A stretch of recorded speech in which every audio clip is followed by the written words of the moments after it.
Welcome back, everyone, to episode 2 of Weekly Wine Comic Time. I'm your host, Niko. And I'm Christine. Welcome back, and thank you for all the great response we got from people that ended up listening to the episode, and for all you that had listened to the episode and may have not reached out to us through social media outlets. Please let us know what you thought. Any constructive criticism is really greatly appreciated with starting something out, so anything that you guys have to comment on, that would be really helpful. And thank you, guys. Yeah, thanks again, and I'll only hope for it to get better from here. We've had a lot of fun doing it so far, so without further ado, as you guys must know by now if you have listened, a part of our show is basically also reviewing the wine that we had the night of us reading these comics. So tonight we had one that is a red wine from Italy. It's called Fantini is the company name. And there's a bunch of other Italian words I'm not familiar with here. Montepulciano d'Abruzzo. So apparently it says here they were the best Italian producer in 2017. So they got some sort of wine award for that. This is a wine that was from the LCBO. So if you're in Canada, you can pick this up, although check your LCBO because apparently there's been a shortage in alcohol lately from some of their distributors. So when I walked in there today, it was quite weird seeing a lot of the empty shelves. Yeah. But luckily we were able to snag this $15 bottle of wine from LCBO. So it's a 1.5 liter bottle of red. And the style of this is a medium-bodied and fruity wine. It has hints of blackberry, cedar, and mild spice aromas. Ripe, mouth-filling black cherry / berry fruit, according to the description. And yeah, I really liked it. I felt it was kind of a more full-bodied, tasty, acidic wine. It has been a while since we've had a red, since we've been having a lot of whites lately with the heat. With the heat, yeah, and just more of. We've been drinking more whites or more like, fruitier wines like Moscatos and stuff like that lately, it being summer rosés, things like that, champagne. Mm-hmm. Yeah, so more refreshing things. But we figured if we're going to start doing this, we might as well, switch it up and try some new things. So. And it also paired very well with our shepherd's pie for the evening. Yes, and thank you for the suggestion from somebody who was going to listen to the episode, and he heard that we were including the reviews of wines with this. He said, well, you guys should also talk about pairings, food pairings along with the wine that might go well with this. So yeah, sometimes we will include that if we feel that the meal accompanied the wine that we had. So yeah, we had shepherd's pie tonight, and it was quite delicious. And and the wine was as well, and we didn't overpower it. Yeah, and we still got a nice glass here for us as we go over our reviews here for you guys. So without further ado, we'll get right into it. So, I think Niko's starting off. I believe he had 11 comics read tonight, and I have 10. Let's get into it here. Okay, so this was a good week of comics. There was a lot of things I was looking forward to, a lot of new releases. So first off, I got Black Hammer Justice League issue 1. This is a collaboration between Dark Horse Comics and DC Comics, and we actually talked about Black Hammer last episode and how much I enjoy that series. Well, this is their new miniseries. I believe this is a six-issue miniseries that Jeff Lemire is writing with artist Michael Walsh. 2 Canadian creators writing a Justice League book of America, which is really, really cool. And it was really nice to see Jeff writing all the main Justice League book in a sort of way with this crossover happening, because he worked with DC in the past as well. But he never really got that kind of big gig, like a big fucking DC book like Justice League, I felt, or a Batman or something like that, because his style, I guess at the time, people wouldn't think of him for those type of titles. But I feel like he's always like a very family-oriented writer. Like he writes families very well and very personal. I think really since then he's branched out a lot in his I writing. agree. Yeah. I just feel like previously he got kind of typecasted. Yes, exactly. So it's really cool seeing this now, this collaboration with his own creation of basically his own pastiche of like the Justice League or Black Hammer, him merging bringing it together. over. Yeah. So it was really cool. So I was really looking forward to this issue. With that being said, though, I thought this was a great start. Basically, in this, there was a mysterious stranger that that basically walks up to both groups in their own respective worlds of the Black Hammer world, that Justice and the Justice League DCU. There's like just a weird stranger that goes up, and apparently he has people. They can sense that there's magic to him and that he can't be trusted. And he basically lets them know. He's like, I know what you guys have been longing for. You've been because if you've been reading Black Hammer, you know they've been wanting to get off the farm. Yeah. And this doesn't take place in current time in the series, like in that Age of Doom series that we talked about last week. This doesn't take place during then, but this actually takes place before, when they were still on the farm and still believing that this was their life, and it didn't turn out to be like some false world. So this is actually, so they didn't really explain that, but the good thing about that is if you pick this up just being a fan of Justice League, you're able to jump in. Exactly. That's awesome. So it actually has nothing to do with the actual current storyline going on in Black Hammer, but more so takes place outside of that. So for me, reading this, they kind of did like a slight introduction at the start, saying all these people live on the farm, this is their life, but they're kind of stuck here. And then they cut to this Justice League, and then this stranger approaches them as they're fighting Starro, the big starfish guy.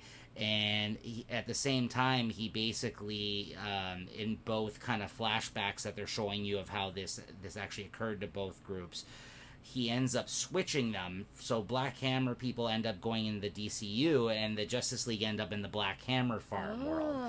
Okay. And then as you start going through it, you see the parallels of these things that are similar, like the Abraham Slam character in Black Hammer.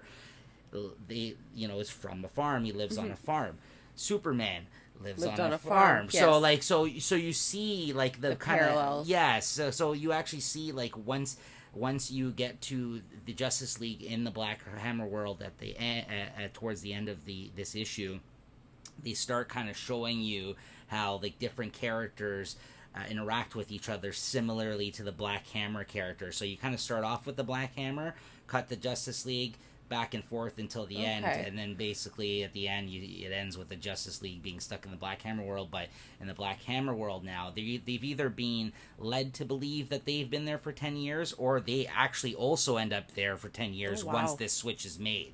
So whether or not that, what's going on, like it's yet to be seen, because this first issue was just a lot of setup and introduction. Mm-hmm. But you can slowly see him kind of playing with, like I said, the parallels of the similarities. Between two teams basically. Yeah, and the similarities between his creations and the characters that he somewhat loosely based some of these characters on, as with the Barbalian is like a Martian Manhunter type character, right? So it's just really, really good, really good start. My one criticism of it was that because there was a lot of setup, it didn't really leave much time for a lot of interaction between these characters, and it was very light on, while he was doing a lot to set everything up, it was light on the actual storyline to actually move forward. So I don't really know what this is as of yet because of that, so I don't really know what to expect moving direction forward. They're going to go. But I wanted more by the end of it. I was just like, I think this would have benefited from like a double size issue, let's say, just to kind of get the ball rolling. But anyways, I'm here for the whole thing. I really loved it. Michael Walsh, an artist I've really enjoyed for a long time, looked great on this. His cartooning just keeps getting better and better, and I feel like he did a lot of different type of panel layouts in this issue that I've never really seen from him previously. Like, it seems like he's trying a lot of different things, maybe because, he feels that, this is his first DC gig somewhat, and maybe there'll be a lot of eyes on this, so he's trying to kind of, So anyways, so I give it a 4.5 out of 5. Almost a 5, slight smaller rating, only, like I said, based on the fact that it was a lot of setup and not so much interaction between these two teams. I'm sure we're going to get that further along in the series, maybe when they actually figure this. Yeah, maybe when they actually figure out what the hell's going on. But in this issue, they really just switch places, and you didn't actually see any of them kind of interact with each other as of yet, right? So that's the part I really want to get to, is them. And I'm sure we'll get there. Anyways, so 4.5 out of 5. Black Hammer, Justice League #1. Awesome. I'm excited to read that one. Oh, yeah. So my first book of the night was Fantastic Four #11. Man, this Dan Slott has the writing down for these characters just down packed. It's fun, it's lighthearted, there's still action. So basically, this one, the Fantastic Four, the kids end up having to basically do their driver's license for flying cars. Mm-hmm. And while they're doing this, they end up getting stuck in another dimension. Yeah. With their the driving teachers. And that their whole family is basically fighting someone who's making miniature things larger to take over because she feels that she's being diminished by the regular sized world. Right. I don't know. It had comedy. It, had drama. It had love. It was fantastic. I gave this a 5. It was just so much fun. Yeah, I'm also really enjoying Dan Slott's take on this. I think he's got the right voice for these characters down. He gets the family aspect of this team. Mm-hmm. I thought it was really funny how Valeria, although she is the smarter one and the one who was trying to be more careful with her driving instructor, ended up being the one who failed, and it kind of gave her brother a way to feel useful again, because at this point in time his powers have been going away and he hasn't really felt as part of the team. You know what I mean? So I really enjoyed that part of it. I was kind of a twist. That was my favorite kind of part of it. But it's just really lighthearted fun, and I mean the Doom stuff is great. Like the constant, like I feel he's also got it down the how Doom as like a dictator there of like a Latveria. Yeah. Like it's just like it's interesting seeing his place in that world and the way like the people look to him, bow to like, him, and now that they've seen his face and stuff, they're kind of like, it's okay, take off the mask. He's like, this is my face. He's like, no. That's not happening again. Pretty much. So it was real good. And next issue, can't wait. Hulk and fucking Thing throw down. So that's always fun. It's gonna be an interesting one, that's for sure. I gave that a 5 out of 5. Great. All right, so next up is Criminal number 6 by one of my favorite teams in comics, Ed Brubaker and Sean Phillips. So I always love this book. It rarely ever disappoints for me. It could be an issue where not much occurs, just spending time with these horrible fucking people in this world. In like a noir, like I mean, if you listen to the show enough, you'll know I love crime comics. I love the genre of crime, and I love people that aren't, I guess... They're assholes. As Christine always loves to say about the characters. I like flawed characters. That's the way I like to put it. I like flawed, human characters that, may have issues with the law or otherwise. But for, people that aren't always on the level, but I feel that they're more interesting to read. Like It's true. I know some people don't like them. They love rooting for the good guy, but... You know what I mean? That shit gets boring. So let's be honest. I love rooting for the assholes sometimes because I want them to find their way, and I like to think the best of people sometimes. Anyways, Teague Lawson, who is an ongoing character in the Criminal series of books that Ed Brubaker's been doing over the last, a long time now, probably like 10 years or something like that, I would say. Is in this issue primarily. This series, 6 issues in, has been kind of all over the place. He's been telling like a few different stories with different characters, and we're still kind of seeing how that's developing, like how that's going to actually all weave together. And this issue was evident of that because the last issue, you were told the story of a private investigator who fell in love with somebody he was tailing.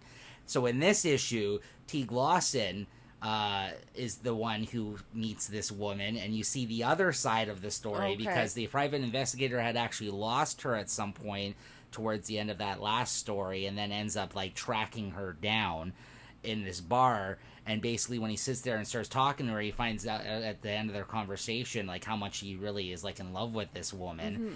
And then in this story, you find out she was sitting in the bar after coming down from the hotel room that she was staying in with Teague Lawson. Now, Teague Lawson fell in love with this woman at the end of a job that him and his other criminal pal just pulled off. and he ran into this girl after one of their jobs that they got a lot of money from. They split $25,000, and he said that he woke up in the middle of the night and she ran off with his 10 grand. So while he was sleeping, so then he asked Teague to basically go and help him track down this woman so they can kill her. But in doing so, she got the jump on this guy, ended up killing him, and he was standing there with his gun pointed to her, and he's like, so, I guess he's out of the picture now. How about we go out for a drink? Yeah. So he ended up, like, because he was, like awestruck by her when he first met her that night after the heist, when he first kind of, but then his buddy went home with her, and he felt his opportunity was over. But then this kind of created like a whole new thing for him. So she's definitely the femme fatale in all this, and like the noir stories that Ed Brubaker likes to tell. So at this point, you've had two different perspectives on the same woman told from two different people's, stories through these last two issues. So just another great fucking chapter. Sean Phillips delivers as always. And Criminal continues to be one of my favorite books consistently. I give this a 5 out of 5. No surprise to you, yeah. No surprise. No, none at all. Yeah. So my next book is actually a second purchase of this issue. Funny story on that one, yeah. The cat knocked my water over on the other one, and it got destroyed.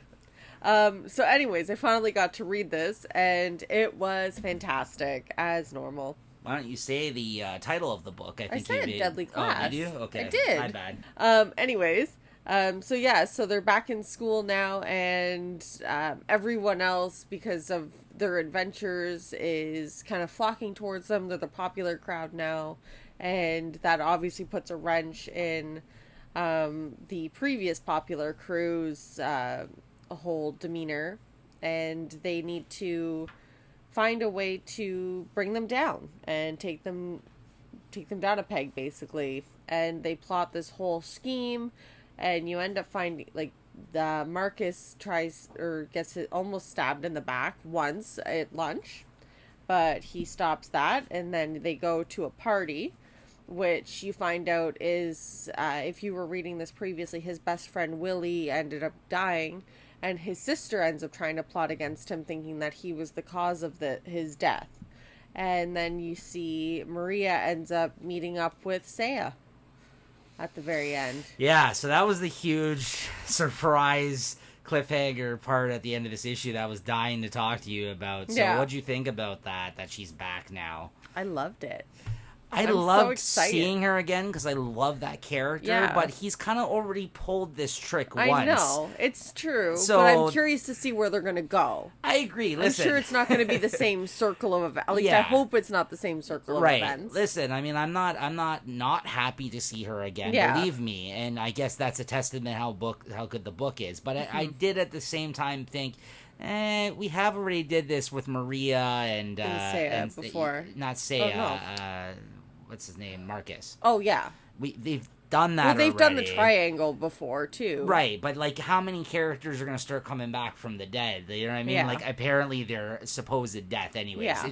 It just almost feels like at this point, if it's going to continue, like, in this trend, superhero comics. Yeah. That's what I mean. So, like, you know, but again, I think he's still doing a great job of fucking weaving this tale. And I was surprised to see how many issues we were into this. I know, so 39. Far. It's crazy. Man, they've really been flying through these issues, so good for them. Yeah. So what rating did you give it? I gave it a 5 out of 5. Yeah. Okay. Yeah, it was excellent. Yeah, I also would have given it that. So good call. All right, so next up we got Event Leviathan. This is by Brian Michael Bendis and Alex Maliva on art. This is issue 2 of a 6-issue miniseries. This was good. I had some problems. I know a lot of people the people that are Bendis haters famously say that sometimes they don't enjoy his dialogue, while a lot of them do enjoy his dialogue. Sometimes his dialogue, it doesn't sound authentic. Like natural? Yeah, I mean, you've read some of his stuff. Sometimes it doesn't sound natural, exactly. And, like, he's always said he tries to make his dialogue sound more natural in the sense that not every conversation is perfect. Yeah. You know what I mean? Like, so, like, but at the same time, like, he does get off on good dialogue. Like, he cited, like, he likes, like directors that write great dialogue, Yeah. and like Quentin Tarantino and things like this, you know what I mean? Like that get off on fucking their characters talking to one another. Like Bendis is a big fan of that as well. So, but this one, for whatever reason, this issue, I don't know if it's just the combination of characters he's writing in it. I don't know if it's because like it's some big mystery story he's kind of that's unfolding right here with this event.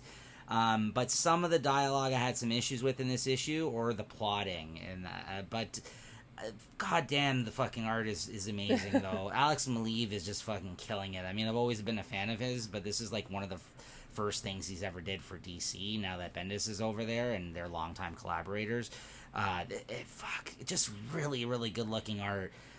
So much so that I gave this a 4 out of 5. I would have given it probably a 3.5 based on the story. Yeah. But I think there is still an interesting mystery unfolding in this story. We still aren't really sure what Leviathan is. In this issue, I won't spoil it for everybody, but there is a suspect that Batman kind of brings his team of detectives that has been investigating things so far in this series to kind of capture, and by the end of it, he kind of just like runs off away from them, and it's not clear that it's him. It just seems like a red herring. Like he's kind of like, these guys are my friends, and like he's like, you think this all about me, so I'm just gonna fuck off now because, like, you know what I mean? Like I'm a suspect now, but it doesn't seem like 2 issues in. I doubt this is who the person that's behind everything with Leviathan. But at this point, he's like the main suspect so far. Okay. So we'll see how that unfolds. So I give it a 4 out of 5. Yeah. Nice. So my next one is The Black Hammer Age of Doom, which we were talking about earlier that you read last week. So I'm finally caught up on that now. Sure. So this one here, I won't go too into it because you did just go over it. Yeah. But yeah, so we have Lucy, who is the new Black Hammer, ends up finding her father, and this is her grandfather, is it not? Yes. Yeah, okay, that's what I thought. Yeah. And they are on the New World. Right, which is like the New Gods. Like, it's Jeff so they Lemire's version of the New they Gods. can't escape this. They've died, but their spirit is there in their body, but their body can't leave this area or this world. So they tell her, that they... the other part of the group is not supposed to do whatever it is they're planning, and she thinks that they're all that she has to kill them all, and they go, oh good god, no, you don't need to kill them. So she just basically needs to stop them from murdering Dragonfly, and Gale? Yep, that's her name. Yeah. Gale. Yeah, Gale really wants to do that, but so she's like one of my favorite characters. I love her. She's so good. She's so vulgar. It's delightful. Yeah. But yeah, so by the end, they're all in Dragonfly's living room waiting for her. So we don't know what their whole plan is, but Gale's front and center waiting for her when she gets home. And I gave this one a 4 out of 5 just because it did move the story along, but it wasn't like a wow type. Yeah, I must say, compared to Late Night Chat, because we are part of the Late Night Chat network, babe. Yes. So quick plug to my other podcast with JT, Late Night Chat. But it is much more comfortable to be able to sit here in my underwear while doing this as opposed to sitting with JT, because it is hot in this room, clothed, especially in summer. I just wanted to throw that out there for all you guys. Anyways, moving on. So next up, I got Conan the Barbarian number 7. So this issue was fucking amazing. I'm not even gonna lead up to it. This is the issue after the one that you actually gave your favorite of the week to last week. Yeah. Actually. So I ended up getting this one late, or getting around to reading it. This was just great. Basically, in this issue, it was Conan going at the start of it, going to like essentially a whorehouse and walking in there and purchasing 5 whores. Yeah. No, it gets better. Oh my god, okay? I can't wait to read this. This is like the type of stories you get in Conan, though. Yeah. Like Jason Aaron just gets it. Yeah, again, this is written by Jason Aaron and drawn by Mahmoud Asrar, who's just a beast. But this is just a great team, and they walk in. He walks into the whorehouse, pays for like 5 whores, jumps on a horse, jumps on a horse. You said jumped on a horse. Yeah. No, well, I'm sure he does end up jumping on the horse, but I'll get to that. That would be the R-rated. Yeah. So he jumps on a horse, and then he ends up giving the horse like a horse and buggy as well. So all 5 of them are on their own horse and buggy. And okay, so the horse have horses. Yes. A horse, and then Conan's basically pulling them along, and he doesn't tell them what he needs them for. They're kind of like, what's going on? Why aren't we sleeping with this guy? Yeah. Like, he paid a shitload for us. He paid in gold. Because apparently, like, the woman, the madam or whatever, I guess, in the whorehouse, she like threw out like a crazy amount of money, like, that she wanted him to pay, and he paid it in gold. So he obviously needs them for some reason, of like course. some big deal reason. Yeah. But they're kind of like confused as to where he's taking them, and they're getting worried for their safety because he's like a dirty ass fucking barbarian. You know what I mean? Like, and they're used to being paid for sex. Yeah, he looks filthy as fuck, by the way, too, in this particular issue. Like, he's been through some shit. He's got a full Conan beard going on here too, so it's not like the clean shaven Conan. Yeah, like grizzled Conan. Yeah. So anyways, so he takes them along, and along their travels to going wherever they're going, they encounter a pack of wolves, which he takes down with his sword. He kills all the fucking wolves that are about to attack them because he tells them to stay back. And they're watching him take down these wolves, and they're kind of getting turned on. They're like, "Wow, look at this fucking barbarian taking down these wolves." Because for a moment there, they were as they kind of camped for the night prior to that. They tried to send him advances, try to have sex with him, and he's kind of like, "No, hands off, go to sleep. I don't want anything to do with that. You'll find out where we're headed. I'll let you know soon." And he just wants nothing to do with it. And Mahmoud draws some very nice looking women, so it's not like these are just like haggard fucking like. They're not Toronto whores. Yeah, exactly. They're not like hookers off the corner of like, you know what I mean, Hooker Harveys or something like that. No, these are good looking whores. So they're escorts. Yeah.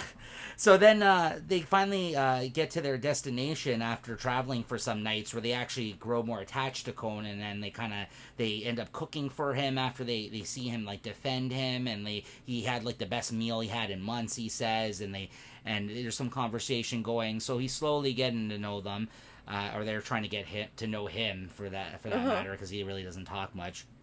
Anyways, he gets to this town with this port that there's a party that this king, I guess, throws every year, and once a year, and basically he slept with like all the women in his own area. So anybody who brings other women there with him is allowed to, I guess, be part of this party and come on the boat, because he has something to offer them. And he tells them, he's like, "We're about to go, and I'm gonna kill this man. Like, you guys are gonna be I'm gonna roll in with all 5 of you." Yeah, exactly. Okay.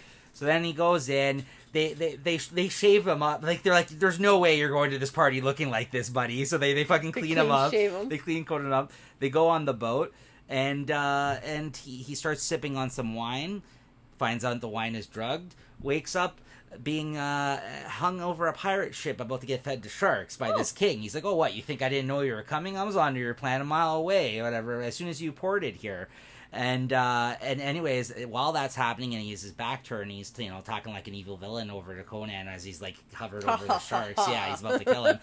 The whores pull out some knives they must have had hidden on them, and ended up killing a couple of the men that were guarding them. Mm-hmm. So then they turn the swords to him. Conan's able to get back up on the boat off these restraints with the whore's help, and he fucking kills everybody on the boat. Yeah. I have no doubt in my mind. And from there, the women turn to him, and say, "Well, we still got this boat, still going through these caves for this party." Yeah, and he basically ends up banging all of them.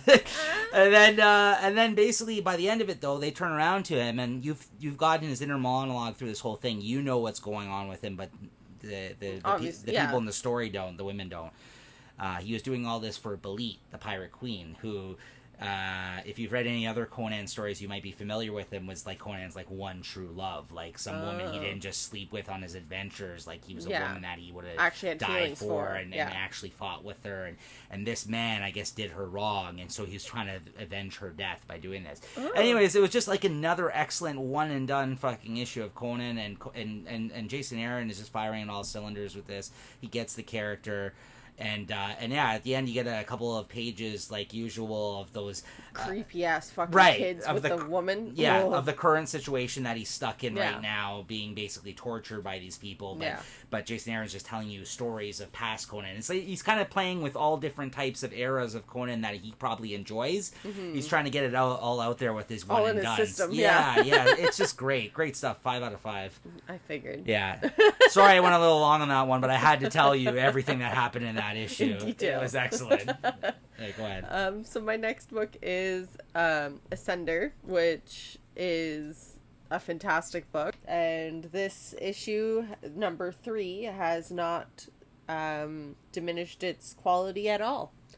This is still fantastic, and you get more you get a little bit more past story of how they became where they are on this kind of desolate mother ruled land.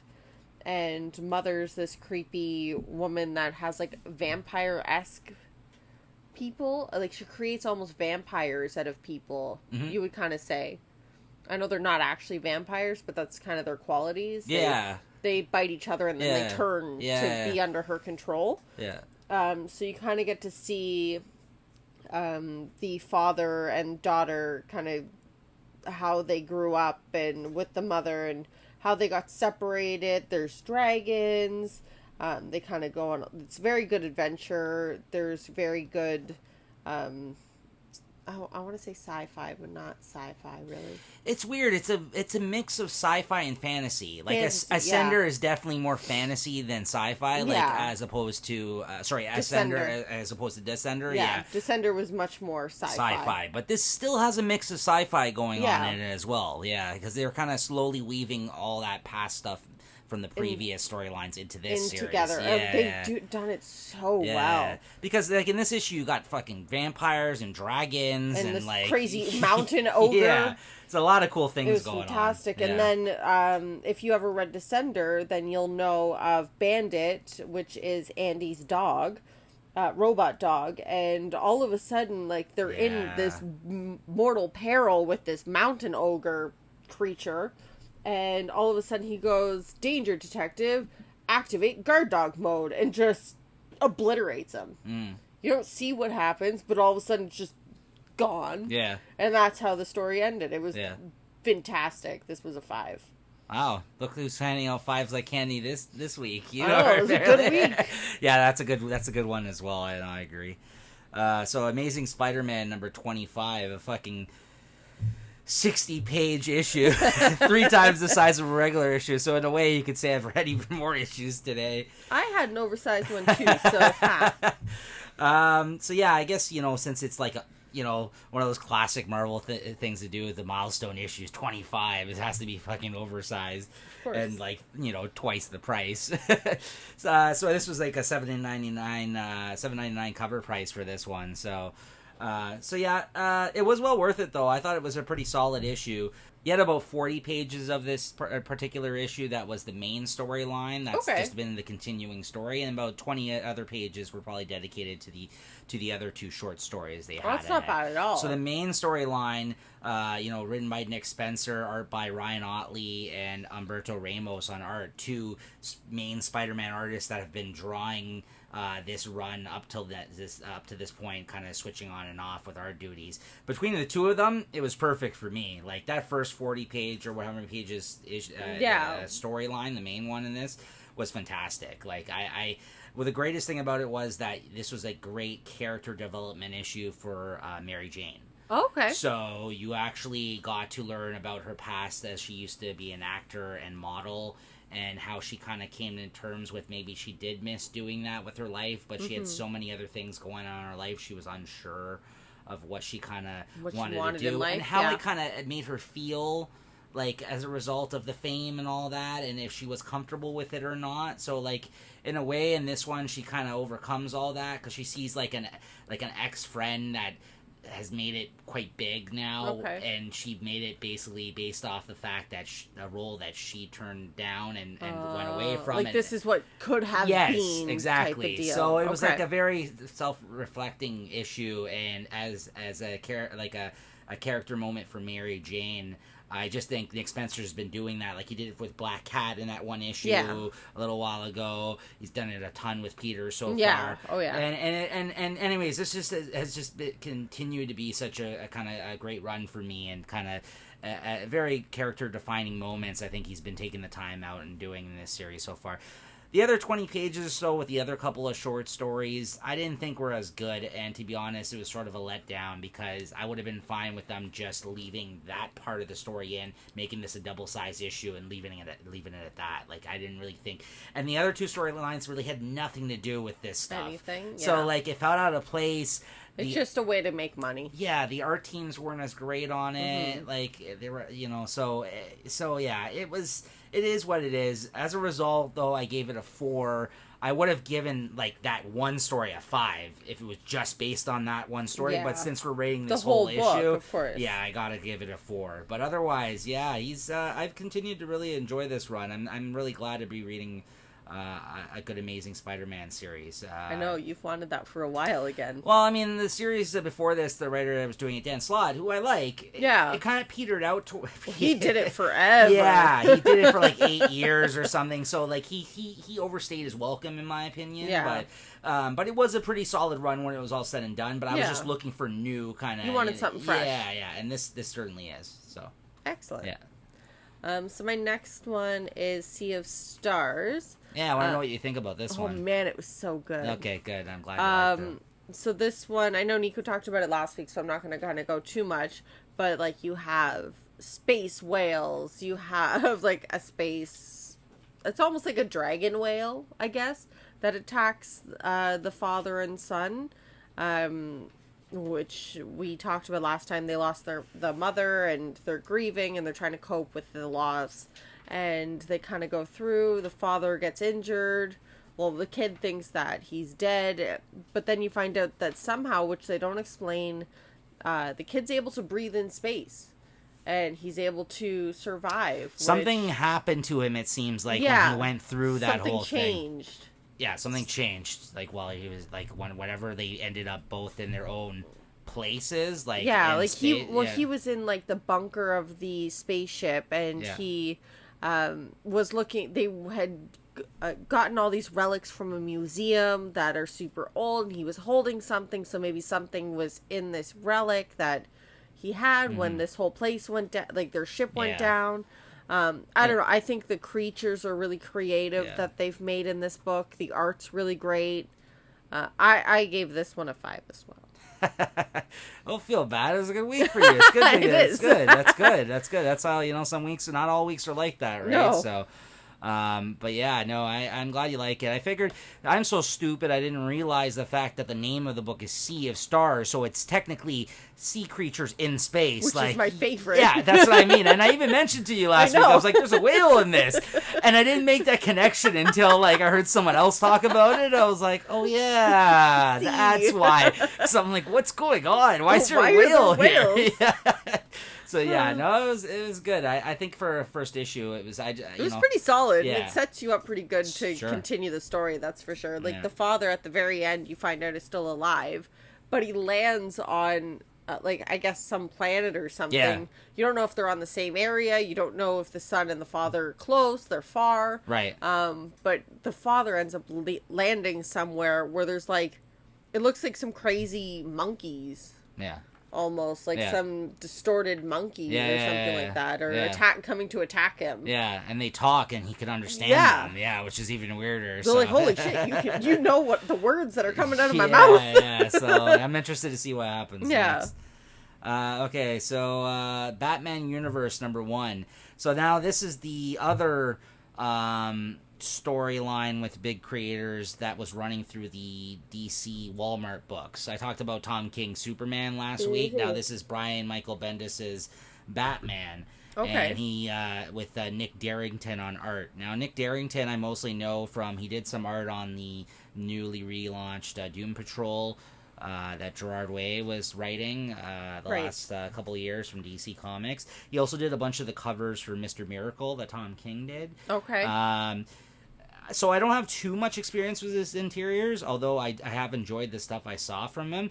I enjoyed this so much. I'm glad that they actually released it this way now in issues in the direct market as opposed to just through Walmart, because this was great. Like, I'm like sad that I missed out on it all for that whole last year when I was not going to a fucking Walmart to find these issues. We have no Walmarts around us. Yeah, no, nor would I like seek this out at a Walmart, but yeah, this was great, and he leveled the fuck up on this issue, at least from the stuff that I've seen. I'll tell you the most interesting thing about his art in this issue. His layouts. I haven't seen anybody, or not enough people, ever do this. Like, in the first 2 pages, he does a 6-panel grid, and it basically is showing Batman in the Batmobile, but all you're seeing is his reflection in the glass and his hands fiddling around with the actual like steering wheel and his gadgets getting ready to jump out of the car, so you kind of see like what he's seeing, like his point of view, rather than first person point of view.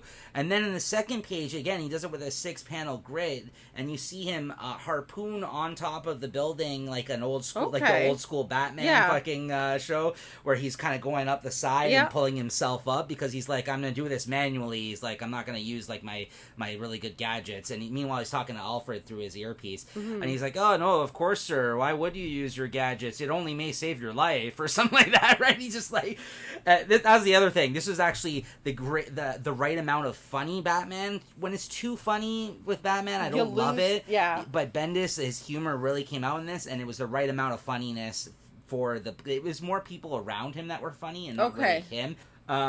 So basically, and then you see him climbing up the building, but you see his arms like gripping the rope, and you see him kind of like scaling the building, and like he kind of falls, and he leaves some of the rope dangling, and you see like the view that he's looking for coming from down the building, and then you see the rope dangling as he's falling down. So just a very different point of view. The perspective is just really interesting, like that he busted out in the first two pages of the issue. Like, it was just great. Like, you rarely ever see that. And then he continued to kill it, from the fighting scenes to just the layouts. Again, they just were fantastic, and it's just and even his style of art. And then you get the famous Bendis sit down 9 different panels of guys being interrogated that he's done throughout his whole fucking career, but I haven't actually seen him pull off a DC yet. So basically this is Batman. The story is Batman investigating the Riddler. He sends Batman a riddle that doesn't make sense and is quite stupid, he feels, and he's like, this is kind of unlike the Riddler. But then you find that someone basically is behind the Riddler doing this. Someone is forcing him to set up this elaborate situation to basically rein in Batman and bring him to the forefront, so they can supposedly maybe do something, take him down. Who the hell knows? We don't really know at this point, because he's kind of trying to figure it out, this whole issue. Yeah. I mean, you've seen a Deathstroke appearance in this, as well as Ginny Hex, the person he used in Young Justice. Yeah. And then it was just cool to see her, because then, as you know, that she ends up showing up in Young Justice, that Bendis also wrote. Yeah. So it was cool to see her in this. So yeah, really, really good issue. Funny, great dialogue, fantastic art. I give this a 5 out of 5. Okay, so my next one is another, Space Bandits, which is another #1 issue for this week, or I guess last week, rather. So this one here, basically, you're getting kind of 2 women and 2 different scenarios that get screwed over by men, essentially. Yeah. And so in 2 different scenarios, so the first one, she gathers this team of badass, the top of the gangs within her vicinity to pull off a heist. And they end up turning on her because they think, psh, she's a woman, whatever, we don't have to split her in, even though she's the one that planned this whole thing. Mm-hmm. And then the second is a girl with this snooty looking guy that looks like Prince-ish, because it's a lot of 80s themes in this book, which is fantastic. Yeah. And they pull off a couple heists, and he kind of wheels her in by saying, this will be our last one, and that's always the famous last words to any heist type of story. Just one more, and then we're out, babe. Exactly. And so they do just one more heist, and he fucks her. she gets arrested. Yeah, he runs off with the money. And he gets all the money. She gets arrested. And they get taken to a big lobster crustacean world, which is friggin' bizarre. Yeah. So basically this lobster world... It's like a prison, yeah. Yeah, is a prison. And all of the baddest, I guess, criminals kind of go there. And one really neat aspect is they have one inkling of hope for these prisoners to get out is to fight, basically, for your life. And if you are the winner in this fight, you get to be freed. Yeah. But then they tell you that there's like 11,000 people that you have to fight and beat before you get freed. Yeah. And then the two women end up fighting each other. So I'm really excited to see where this goes. The art is amazing. Yeah. Because obviously it's Matteo Scalera, which was really bizarre to see on anything besides Black Science right now. Yeah. So I was reading this going, this isn't Black Science. But yeah, no, I'm still handing out those 5s. Yeah. So wow. There we go. All right, Venom number 16. So this is Donny Cates' first issue back as writer after Cullen Bunn wrote, I think, the last 3 issues that were War of the Realm tie-ins. And with that, back to, I guess, the regularly scheduled programming, his story that he was telling prior to this event, kind of interrupting the book. And Juan Gideon on art. The art was good. It's kind of a mix between like James Herron and Scott Hepburn, and I like both of those artists quite a bit, so his style isn't bad. I mean, I wouldn't say he's as good as either of those guys, but he's got similar stylistic approaches to his art. Yeah. And he's good, don't get me wrong, I like his stuff. At least from what I've seen here, I'm not too familiar with his work. I've seen his name a lot, but I don't know if I've actually read too many of the comics he's drawn. So it was alright. That being said, this was like a one-and-done issue prior to the Absolute Carnage event that's going to be starting up next month. That's been kind of being told throughout this series, and a series of one-shots that Donny Cates has been writing. And what I did like about this was that he kind of used some of the fallout of the War of the Realms storyline and did acknowledge the fact that just occurred, even though he wasn't the one that wrote those issues. So now, again, as always, he's just trying to struggle with the fact that he's not Venom any longer. He's not special anymore. Exactly. He's just a regular Joe and he has to live life. But it's still in the back of his head haunting him. Like, throughout this issue, he comes up to... he has to fight a bunch of people as a result of some investigative reporting that he's doing. He's trying to make money working for a paper on the side again. And he's like, okay, I'll give you one shot. He's like, a lot of these kids are missing, supposedly probably from what happened with this War of the Realms thing that just occurred. So if you can go out and see what you can find, any information on these kids, so we don't look like bad people for not reporting it in the papers, because he's like, the media is really putting the screws to us right now that we're not reporting on this, even though I'm sure they'll show up. Get me some information. If you don't fucking go around hurting anybody, because I guess he knows about his destructive personality from previously working with him, I'll give you a job. So he goes out. He goes to investigate this one building that's like fucking like a old rundown like crack house. It looks like cracked in. Yeah, and he finds in there some of the cult that's the Carnage cult people. Okay. And they are the ones that have been keeping all these children. So he goes in there, and then the venom in the back of his mind, although not actually present in his system any longer, is kind of like, don't take that from these guys. Beat the shit out of these guys. You can do it. It's like, I'm here for you, this, that.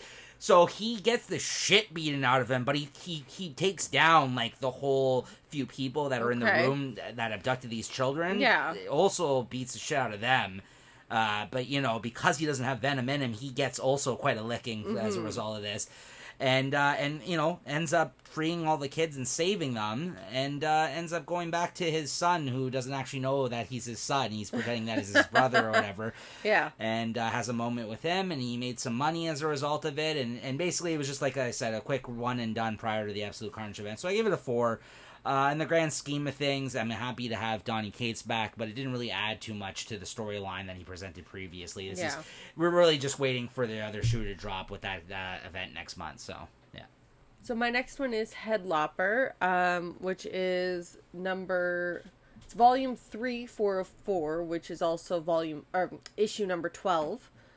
So this is basically all done by Andrew McLean with colors by Jordi Belair.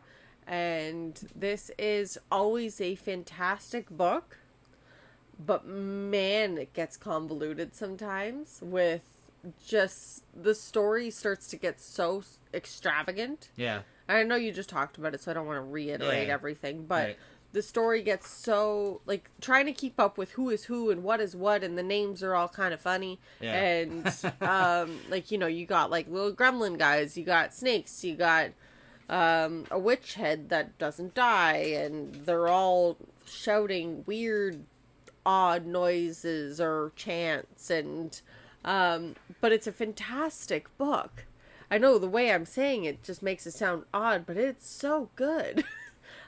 You've got like a gremlin prince guy with this special metal that can cut through steel. It's castle steel. And Horgath? Yep. Yeah. He gets all confused, which is Headlopper, because he's never really come across something that can cut through his sword. So now he becomes weaponless against them, and yeah, like, it's just a huge epic story. And by the end of it, you find out that the mission that he was on, he gets to touch the lips of Venora, which he goes into this kind of otherworldly realm of Venora's spirit, who tells him that he has to protect this witch head at all costs, which he's had with him since the beginning, and drives him insane, and doesn't shut up, and always tries to escape, which has very much, like, always added the comedy relief to the stories. Yeah. And so now he has to find this friggin' head again, because he lost it at one point. And at the same time, as all of this is going on, the head gets possessed by something called Alba, and shoots up this whole beam into the sky, and now has notified whoever this is that is looking for this Alba person. Yeah.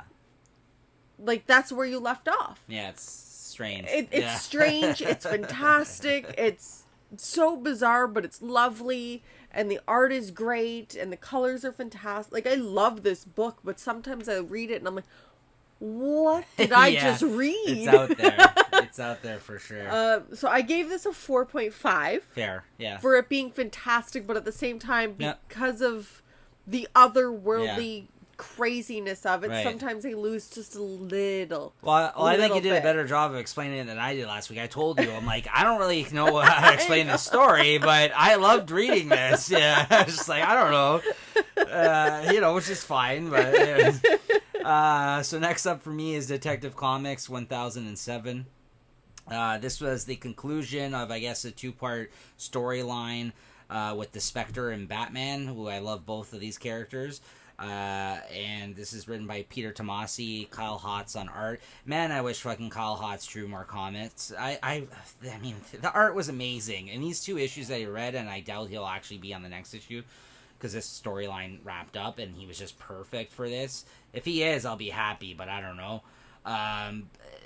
It was just great. The only thing, my one complaint about this particular issue, was that it ended abruptly to the point where I didn't know this was going to be a 2-issue story. And I'm not against one-and-dones and smaller. I don't love the fact that most comics are 5 or 6 issue arcs. I'm okay with the 2, 3 issue, Sometimes 1 it's issue just story. Nice to have it. Yeah. Yeah, I'm fine with that now and again. But then it kind of just all wrapped up quite fast towards the end, and I was enjoying myself so much I didn't expect for it to end. I thought it was going to continue. You just wanted more. Yeah, which it didn't. So I mean, again, that's not a bad thing necessarily, but it made me, you know, not love it as much as I wanted to. Because in this you get like a flashback, you get the whole origin of the Spectre, and the Spectre kind of explains himself to Batman, how him and Jim Corrigan are one. And that's actually interesting about this story. The Spectre itself, although he resides in Jim Corrigan's body, they actually separated themselves during this. So there's two entities. Yeah, basically. so Jim Corrigan was he was taken by this cult that were trying to get the Spectre out of him, but meanwhile the Spectre was out floating around investigating where he went with Batman during this little story, right? Anyways, in this issue, they track down the cult, beat the shit out of them, and that's it. It basically just ends. So, and you're done. Yeah, but there's one scene where they get to the cult, and that stuck out to me. That was it's quite crazy when you think about it. All these cult members, they're dressed up like the Spectre, and they had this bucket of blood that they were putting their hands in, and they were rubbing on Jim Corrigan, trying to get the Spectre out of him. They were doing some sort of seance type shit. Yeah. And when Batman shows up, the one guy takes the bucket of blood and throws it at his face. So then you just get like this one panel of blood dripping off his face. And he just fucking loses it. He fucking flips out. And then he just fucking proceeds to just beat the shit out of them, right? Like, so yeah, he was steamed. Anyways, I give this a 4.5 out of 5. And I just want to be like Stephen King's Carrie with Batman. Yeah. No. Oh. I guess it wasn't pig's blood. Well, it may have been pig's blood, I guess. Who knows? It wasn't dumped on him from up above, though. It was thrown directly in his face. So. Would have given the same effect. So my next one is Kick-Ass number 15. So this one here is more of like the girl crew, like the power women, kind of helping Kick-Ass. And they go to this church and they just fuck shit up. They destroy this whole crew, and she still has to give away all her money to Maurice, who she put in the hospital, and he knows her identity, and he's part of her family. So she still has to keep quiet and give him what he wants. So gives him all her money, sorry. And she continues to do, her kick-ass things. Her whole area, like her whole hideout area got ransacked and her crew got killed. So now they have to kind of go out, and she ends up meeting this badass woman in a park by herself, and they left off in a fight. That was the entire story. I gave this a 3. Okay, my next one is Avengers 21. This is written by Jason Aaron with art by Jason Masters on this issue. I think this may be his first issue that he's drawn. And man, did I fucking hate his art. Does Jason Aaron like to work with only Jasons? Jason Latour, Jason Masters, yeah. I don't know. I never thought about that. No. The only other book I've seen this artist on, I had to look it up to confirm because I didn't recognize the name at first, was a James Bond book I tried out from Dynamite that was written by Warren Ellis, but I didn't stick with that, and I didn't love his art on that, and it continued on to this. I don't love his art on this. I feel his character work, all his characters are really, like, thin and, like, odd, like, looking. Like, there's, like, they don't fit their... like bodies well, like these are superheroes, like, and they should like be like buff and not only that, like he just, like, it's character work. Yeah, it's just not good. I don't really like his line work, his character, like it just is. I don't know. It just looks off to me. Like it's not a good fit, and it's not like he has an indie artist style either. Like, it's something in between, like what you may expect from it. Because if it was that, at least it would be, like, an interesting, unique style that he brought to the book. It's almost like a Trad Moore, where, like, Trad Moore has such a unique style that no matter what he does, it's his style, and he makes it his own, where this looks... I guess this is like he's trying to make it to the big time, but he's just not quite there yet, like in my opinion. And he does not have a unique style in that sense. So he's like basic and not that exactly. Great. Yeah, no, it's not that great. At least, I mean, in this issue, not he to didn't you, look. At least, anyways, and for that reason, it was a big issue for me. This one issue. This is basically, again, this is a now. Since Jason Aaron wrote War of the Realms, this Avengers issue is dealing with some of the fallout after War of the Realms and their involvement in it. It did give me the biggest laugh of the night, though. based on the line. Once the comic started up, it had Thor playing with his hammer while in a big hot tub jacuzzi in Avengers base with Iron Man sitting in there. And Iron Man, Tony Stark, only has the helmet on, so he's basically, so he's naked from the waist down, but you don't know this because you just see him sitting in the hot tub. Thor's naked in the hot tub, and he's got and he just became worthy again, so he's fucking all like in love with himself again in his hammer. So he's like, he keeps picking it up and putting it down and picking it up, putting it down outside of the jacuzzi. And Tony turns to him and he's just like, just please stop playing with your hammer in front of me. He's just, that gave me the biggest laugh of the night. I was like, that's fantastic. And then Captain America comes through, and then, because he's stickler Captain America, he's like, come on, guys, there's a lot more cleanup out there that we can be doing from this War of the Realms thing. He's like, and Tony's just sitting there, he's like, don't worry, I got a Hulkbuster on it right now. I'm controlling it from my helmet. And Thor's like, I'm throwing thunderstorms right now as we speak, don't worry. And so they're like, come on, Cap, just take a few minutes to come in this jacuzzi. It's really relaxing. He's like, I am pretty sore, I could use it. Next thing you know, when it comes back to that scene, all three of them are just in the jacuzzi. He's like, just relaxing. Yeah, and he's just like, Captain America's like, I don't have my bathing suit on me. They're like, neither did we. And they're just sitting all in their naked. So you see Cap going into the jacuzzi with his shield in front of him as he's like getting into the jacuzzi. Anyways, by the end of this issue, you have basically almost the whole team in the jacuzzi, and you have. No, that's what I want to see in the movies. Yeah. This is just like a nice honestly, half of it was just them in the jacuzzi talking, which is like a much needed thing after a big event, right? Yeah, you need something lighthearted and fun. So those jacuzzi moments in this issue were my favorite moments. The rest of this issue, he was playing with like 3 different plot lines that he had going on prior to War of the Realms that are all kind of moving into position, and those were fine. But that was my favorite moment. By the end of this, though, you have naked She-Hulk in the jacuzzi as well. And you have the Ghost Rider and Captain Marvel in there. Ghost Rider's in there, too? Yeah, but he actually... Flaming? So he comes in with his shirt on because he feels self-conscious because everyone else is so buff in the jacuzzi. And Captain Marvel just comes on with her shirt on as well for whatever reason. But She-Hulk just comes in buck naked, though. She just like, Hulk want in jacuzzi. And she just like jumps in the jacuzzi, and then fucking... Ghost Rider gets in and she's like, not hot enough, and he's like, don't worry, and he starts putting flames on and boiling up the water more for them. So honestly, I just talked about a couple minutes of Avengers in a jacuzzi the whole issue, so that's why it was fun to me. But still, I give this a 3.5 because the art fucking sucked in this. It sounds so fun. It was fun. It was fun to read, sad. But the art, I just really detested that yeah. much that I'm just like, I can't give this that high rating. So fair enough. That's why art really does play a big game in it. I mean, it's one of the 2 things in this medium, right? I mean, almost more than. I mean, don't get me wrong. We're not forgetting about the other people that are involved in comics, editors, no, of course not. And there's a lot that goes inkers into it, and letterers. Yes, but at face value, yes, yeah. You have dialogue and you have your art. Yeah. And then if you want to go into deeper detail into everything, but for basic face value, absolutely, art and writing. One of the smartest things I ever heard another comic podcaster make mention of was the fact that if a letterer is doing their job or a colorist is doing their job, you won't notice it.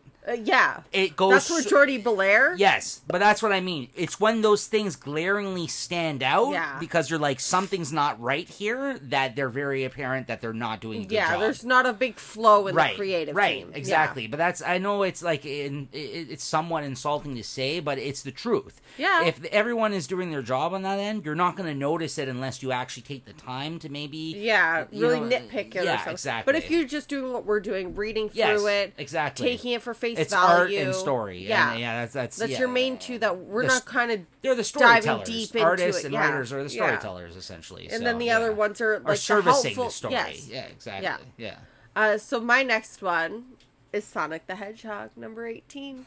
And I am beyond ecstatic to be reading. This is one I don't read. Yeah. I'm beyond ecstatic to be reading a Sonic the Hedgehog because I have always been a fan of Sonic. It looks good. Oh my god, it's so much fun. All right. Like, the whole story, the last few issues, has been that Dr. Robotnik, or in this, they don't call him Robotnik, they call him Eggman. So he has put on basically like a curse or excuse me, like a curse to the world where he created a metal substance that transforms you almost into a robot, and then if you touch somebody who's been metallized or zombot, as Sonic likes to say, like you, so if it'll transfer that infection, and it goes through. So basically, Robotnik wants to infest the entire world so he can control them. And now in this issue, his sidekick, whose name, this is the first time I've ever seen this character. His name is Dr. Starline. I don't know if he was in anything previously, but I've never known him. Okay. Neither do I. He's a duck, it looks like. Okay. With a comb over. Okay. He's kind of pointing out a flaw that he's realizing, that with most infections, as they grow, they mutate. So Dr. Robotnik doesn't have control over all of the people that are now being infected because this infection has been mutated. Oh, so he's saying this issue that's coming up. Yeah, it's evolving. So he's bringing this issue up to Dr. Robotnik. He's, it's fine. I'll fix it. I'll come at it when it gets worse. Blah blah blah blah blah. Like as Dr. Robotnik normally does. He's a pompous asshole. Yes, absolutely. So he's going on with this, and then the rest of this issue is Sonic going to help a bunny and her mother the bunny's name is Cream, and he is Chows, and I love Chows. Now, are those little creatures that jumped out of the pod after you broke it at the end? Yeah. So you want to free the Chows? Yes, that's right. Yeah. So they have two Chows. The one's name is Cheese. Okay. And the other one's name is Chocola. Okay. So it's like chocolate and cola. I'm like, oh my god, they're so cute. And I gushed once I saw the Chows. Yeah. This is the You're first a big fan of the Chows. I love Chows. And I missed the video game where you got to go to the Chow Garden. And I want that video game back. But then the Chows got infected in this. But the scary thing about Chows against all the other creatures in this is Chows fly. Mm-hmm. So they're able to... Sonic isn't able to affect them and, like, kind of get them away from people because they fly. Right. So he ends up putting them in jars. He, like, traps them on top like you would a spider. Yep. And you find out at the very last panel is that these Chows are, like, rabid and have busted through the jars. So his protective... skills are not that great. Right. And now they're gonna be out flying around infecting more people. I gave this a 5. It was just friggin' delightful. Sounds fun, yeah. So fun. My only knowledge of Sonic is because I didn't watch the cartoons really. It was the video games. Oh, right? I watched that too. Right. So Sonic Underground. Yeah, my shit. That's what I mean. So this is probably. I see. Is this more? Would you say for fans of the the video game or the cartoons?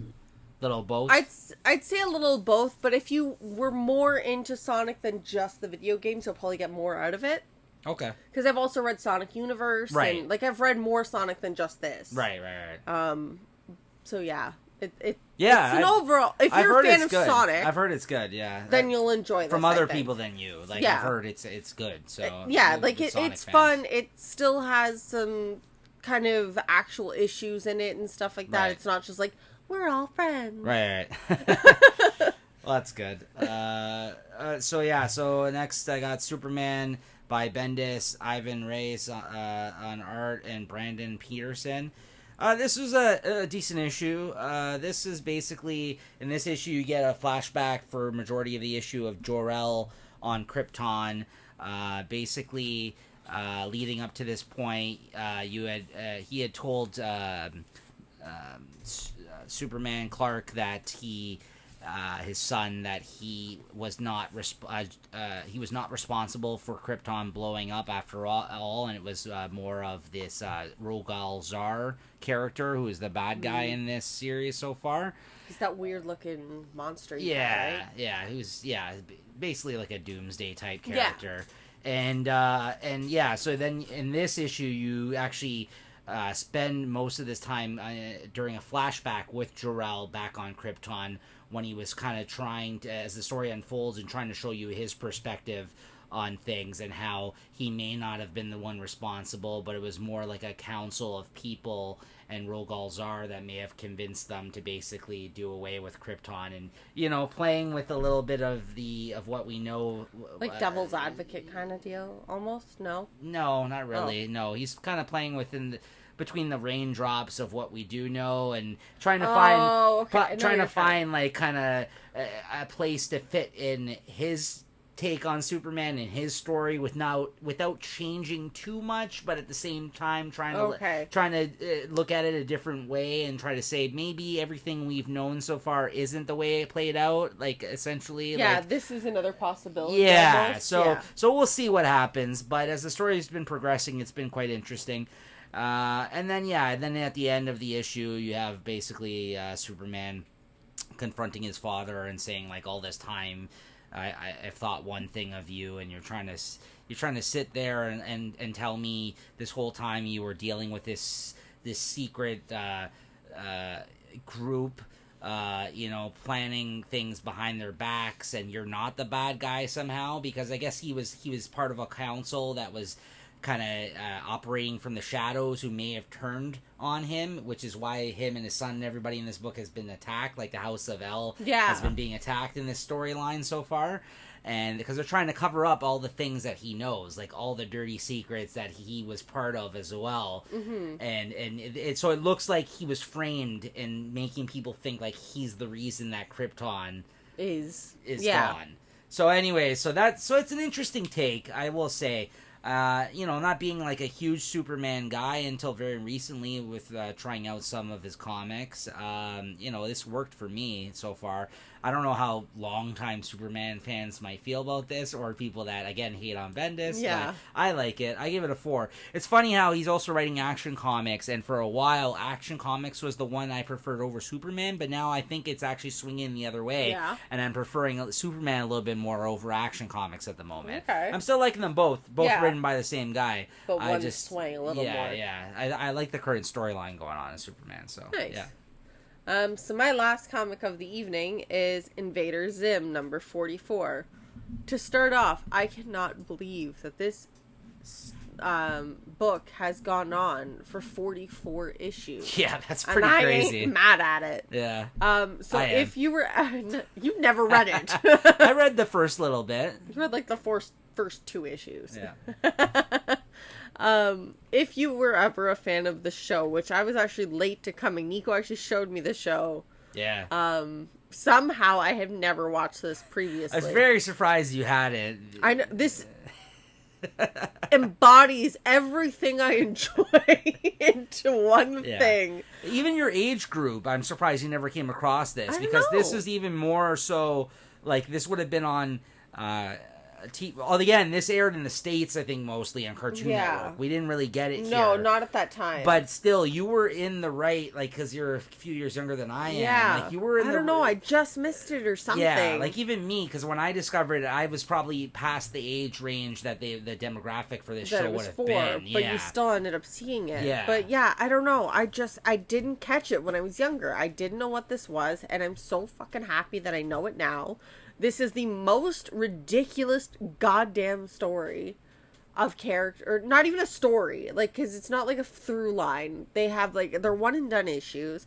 This one has a ski mountain of ground beef. So basically, they're talking about being environmentally, what did they say? You know that mountain of old tires just outside of town? In an effort to reduce waste, it's being completely covered in old frozen ground beef. And they're like, you know what that means? Family ski trip. Oh, God. So it's a ski mountain they've created of frozen ground beef. And so when they go through, so this is Dib and his family. Dib, Gaz, and their father. Yeah. They go to this mountain and they're skiing, and then of course, Dib ends up seeing Zim, Right. and he now has been fixated on Zim. Zim is up to something. We need to know what he's doing. He cannot act natural if he knows he's around. Yeah. Like, to save his life, he can't act natural. Because he's the only one that recognizes that he's an alien. Yeah. So he goes, and Dib doesn't know how to ski. Yeah. Dib sucks. Right. So he's stuck to basically the bunny hill, which is like their meatball hill. Skiing. Yeah. It's me skiing too, believe me. So basically, they do like building stuff montages throughout this, because Dib his father's a scientist. He thinks he's a scientist. So in order to get up the hill at higher levels, for some reason, only he has to get these stickers, basically to say that he's done these tasks, so that he can get up this hill. So he creates these suits to go skiing in. Like, one has ski poles sticking out from every end. So if he falls, he's just falling on a ski pole. So he's able to go down the hill without falling. So he gets a ski badge. And then the next one is a whole bunch of like the ski bumps. So he's supposed to go through that without falling. So what does he build? He builds something that's like a jet ski. So he skis over top of them so he doesn't fall over them. He finally makes his way up. And then you find out that Zim is taking all of the humans and making them into pillows. Because they're squishy. Of course. And there's also the little flying moose I forgot to add, which is one of my favorite things from the show. Yeah. So basically, so in the end, Dib ends up creating this monster meatball kind of avalanche with people and meat, and they roll into Zim's whole building where he's compacting humans and wrapping them in duct tape and creating pillows. And his sister ends up getting super upset with him because now she has to wait in line. Because there's humans on the ski hills. Ridiculous. It is ridiculous. It is fantastic. The only thing that was missing in this is Gur. There was not really any Gur. Oh, interesting. Okay. So, and if anybody knows me, I love Gur. You do, yeah. I do. He loves tacos, and so do I. Yes. The first badge in this was a taco badge. This was delightful, and I gave it a 5 to end off my night. Very nice. All right. Fuck. Do you give 5s to all your books tonight? No, I did not. I don't know. Okay, so gonna kind of end on a downer here, I guess. Batman 74, written by Tom King, art by Mikel Janin. Yeah, this wasn't great. Honestly, like, I like Tom King. I like his style of writing. I can usually get into or put up with the fact that, like, last issue you said that he was kind of telling the story through this song that was going on, like Home on the Range, throughout it. This is one of those issues where, like, majority of the issue, he's telling a story that may or may not somehow fit into the current story. Like, he's telling this inner monologue story between, like, his Bruce and his father about how he used to tell him this story when he was young. So you keep hearing, like, parts of this story told throughout the story through, like, inner monologuing, like this bedtime story, like, about how, like, some of the morals or the things like that instilled in Bruce from a young age are affecting him now. Yeah, okay. and they came directly from this story. But to me, it just fucking came off pretentious. I was just like, it was the last thing I read tonight, so maybe I was just not in the mood for it. Like, yeah. I can appreciate that he's bringing the same level of craft that he normally does to most of his writing, but for me, for whatever reason, in this particular issue, it was just not working for me. Not working up. Art was great. Storyline towards the end is basically like him. He ends up fighting his father because, like, as you mentioned last issue, he was going to the Lazarus pit with the corpse of their dead mother. Yeah. And, you know, that kind of comes to a head in this one, and, you know, they go to blows with each other, and, you know, I'll let you fill in the blanks of who was victorious at the what? end of that one.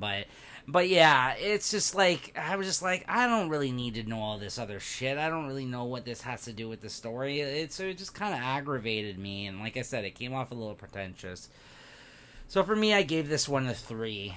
I mean, Wow. at first I even gave it a 3.5 because I'm like, I can recognize that there was craft and stuff to put into this, but if I'm being completely honest with myself, I'm like, no, this aggravated me, this issue, because I was just like, I was just not in the mood for it, because it's just one of those things. Like, I know the type of writer he is, and I know his style of writing at this point, but I just don't need to be beaten over the head with the same fucking formula every single fucking time.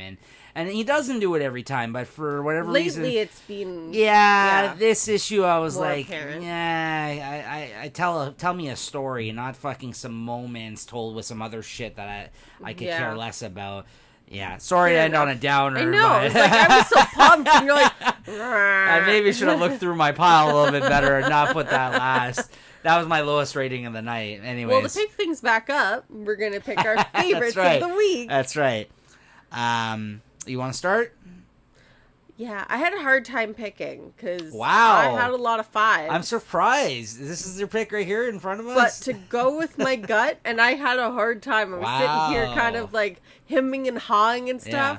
But like with just feeling after I read something, sure, I had to give Ascender number 3. Yeah. Like 2 out of 3 of these issues have been my favorite of the week. It's friggin' insane. Like I don't know the last time I've felt this passionate about something. I'm surprised because even from like you going through the books, I mean, don't get me wrong, you gave it a 5. It seemed like you loved the issue, but I just didn't think that was going to be your pick out of everything. I just think I had a harder time. Well, one, because this has been so consistently great, so it was hard for me to depict in words like how much I enjoyed this, but like when I read it and what I felt when I read it, it was just, that's what I wanted to get to. All right, that's great. That's fair enough. Hey, that's it is a great series. I agree with you. I just you had so much good stuff there. I know it was really difficult. I had a few running up, so that's for damn sure. For me, it comes down to I'm gonna give a guess. Okay. Conan. No. Oh shit. That is the runner-up, though. I was gonna say it's between 2 books. Okay. But I'm gonna have to give it to Batman Universe number 1. Okay. Because I was far more impressed by by that book, just because, something for one, it was fresh. The Walmart book. 2, this is the best I've seen Bendis write Batman thus far. That includes seeing him show up in Superman. That includes seeing him in this Event Leviathan series that I talked about tonight. So I was surprised to see that. And also, just like the artist, he impressed me. Like I said, his whole thing with the perspectives in this issue. Yeah, you did go big on that. Yeah, like it from start to finish, I had the most fun, I think, overall with that book. Don't get me wrong, loved Conan, and it was very close. And it's funny because... It's funny you guessed that, because going over them and discussing them, that certainly I enjoyed talking about that book the most, and I enjoyed reading it as well, but for whatever reason, like, I just was not expecting that from the Batman Universe book. That's fair. So that's why I have to give the little... Sometimes I like those. They just kind of creep up on you. Yeah. So I gotta give it the Batman Universe number 1, but believe me, Conan was right up there, right alongside it, so... All right, well, that does it for us tonight, guys. That's our favorites of the week. That's our favorites of the week. That's our pick of wine and our favorites of the week. Yeah, so I hope you enjoyed the show. Thank you check for tuning back in. with us next time. We are going to be trying to drop these weekly on Mondays. So by the time you guys will hear that, all you comic readers and single issue collectors that are at the stores on Wednesday or any other day during that week before Monday, it gives you guys a chance. It gives you guys a chance to read the new comics. The ones unless you're me and I'm 3 months behind, or to date I was a week behind. So hopefully, like I said, with Christine, we'll get her caught up. So I'm trying really hard, guys. Anyways, with that being said, we'll see you guys next time. Thanks so much.